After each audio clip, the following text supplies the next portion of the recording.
Hello everyone, welcome back to Kirklees Guitar School. So this is week 2 of our February Improvising Challenge. So thank you so much to everybody that's entered so far. I've watched them all and I'm pretty sure I've commented on them all as well. So really big thumbs up to you lot, especially those of you that haven't posted before and are sort of taking the jump into it. Really well done. I'd like to see a lot more of that moving forwards. So week 2, what's involved in week 2? So I'm calling this Week 2, Phrasing and Dynamics, Making Improvisation Musical. So I'd like to explore phrasing concepts, call and response, spacing between notes. I'd like to talk about adding bends, slides and vibrato, tools for expression, and talk about the guitarist tool belt a little bit more. For this week I want you to play over a moderately paced backing track with some more chord changes. We're still in the same key, A minor. And the assignment is to improvise a solo focusing on phrasing and dynamics. So I'm going to come back to this slide quite a bit today. Phrasing and dynamics. What's phrasing and dynamics? So phrasing, let's start with dynamics first. So dynamics is, think of it as how loud you are compared to everybody else. Now, have you ever spoken to somebody or been at an event or something and somebody's voice just travels from the other side of the room and you try to talk to somebody and all you can hear is somebody, their voice is at a frequency which grates on you. That's what that is. And you can't help but you try to focus on this person, but all you can hear is this other person's conversation and it's really distracting. Now, don't be that guy. Now, what I mean by that is you don't have to be going guns blazing all the time. Lighten up a little bit. I've come up with a loop that's very similar to the backing tracks. Again, I don't want to use this other dude's backing track. It's a different one. Still in A minor, but I'm gonna play it like my regular volume, and then I'm just gonna kind of just take my foot off the gas a little bit. See what it sounds like.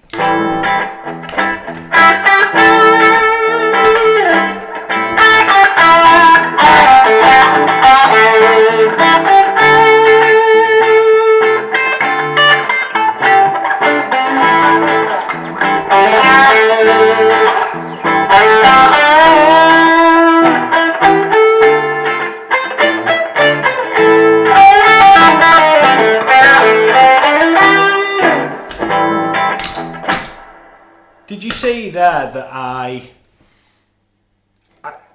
played with my thumb a little bit? I'm really trying not to pick the guitar as hard now. I don't know, those of you that have been to the mill before, we're at a cold spell, unusually cold at the minute, and my hands are freezing. So I'm trying to be as mobile as I can. But I want you to try and just lighten up a little bit, and you want the ebb and flow of the conversation. So that's the first thing I'd like you to think of. And then secondly, was it phrasing? Yeah, phrasing. So dynamics is how loud and how soft you're playing them. And then phrasing is, think of it as, it kind of ties into call and response. You want to think of your little phrases like a conversation. You want to say a little bit, and then there's a question, there's an answer. You want to add something to the conversation, but call and response is kind of like you're having both ends of the conversation because you haven't got anybody else to jam with yet. Let me show you what I mean. I'm going to play a lick and then I'll play another lick maybe at the opposite end of the scale, or I might even play one lick in position 1 and then the reciprocal one in position 2.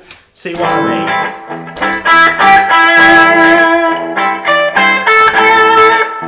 Ask a question and an answer. Or you could play the same lick in 2 different places.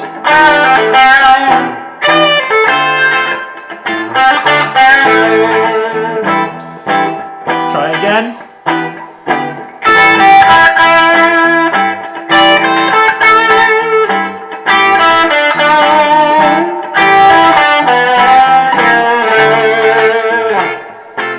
I just want to highlight what happened there. If you hit a bad note and it's really wrong, just kick it 1 fret one way or the other. Miles Davis said you're never more than a semitone away from a good note. You know, if you hit a note and it's really bad, and do you see it instinctively? I can't remember which direction I went in, but I just kicked it 1 fret either way, and all of a sudden all was right in the world again. But it's the attitude. You see me smile and just kick it one way.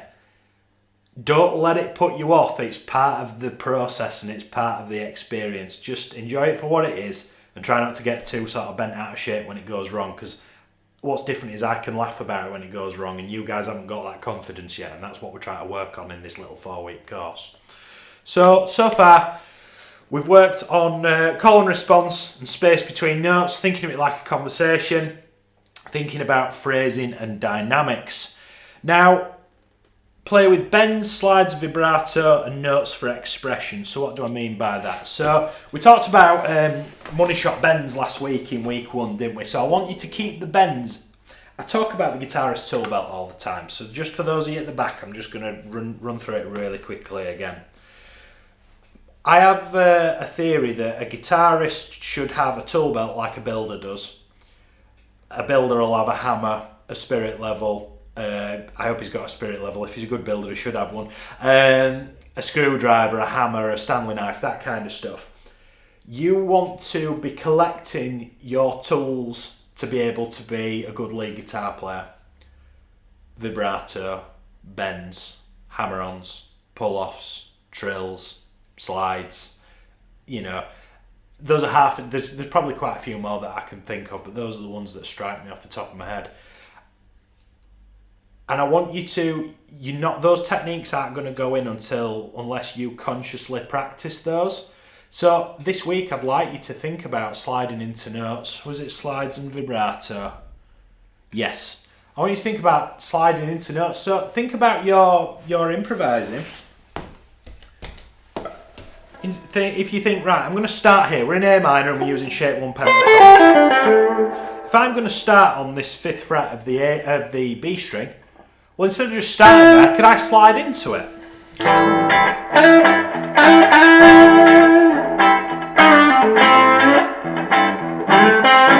I hanging on to a note for a while? Give it a little shake. With vibrato, think about how when you're sitting on a note, you should be, rather than just sort of sitting in it and enjoying it, you should be thinking about where you're going next. You're buying yourself some time to move forwards. And that might be you looking at your fretboard and going, right, I want to go into second position now, but how am I going to get there from the note that I'm playing? It's all a tactical game. You can slide into any note. You could do a couple of notes. You could do the Chuck Berry thing. You could do 5th fret of the B and the high E strings. Slide from fret 4 into it. Like that, the sort of Johnny B. Good kind of thing. I like to slide into that and then play 2 extra notes. You could do that.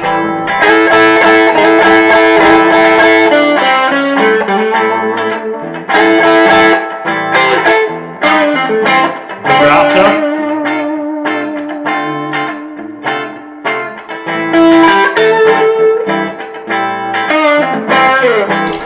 So, this week's assignment, I would like you, please, to improvise a solo, focusing on phrasing and dynamics, and I'd like you to try and get some slides and some vibrato in there.